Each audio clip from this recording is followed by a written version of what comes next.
So, nakababa na rin kami guys sa bus. Ayan yung bus na sinakyan namin. So, malapit lang actually siya. Kung lalakarin kasi is bukid siya.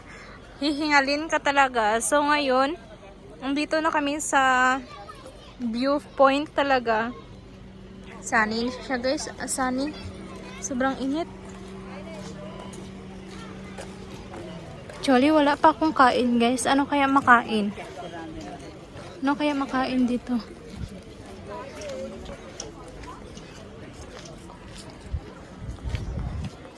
Second time ko na dito pumunta, no?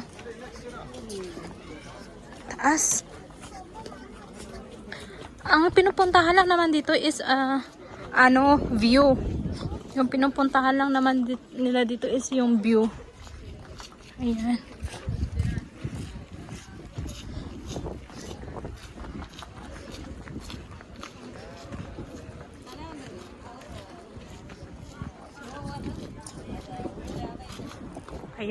Ayan na naman pala yung view nila guys.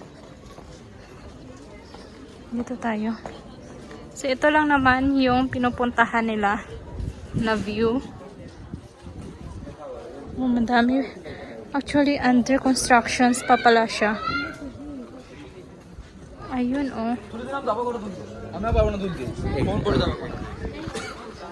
Ang lamig.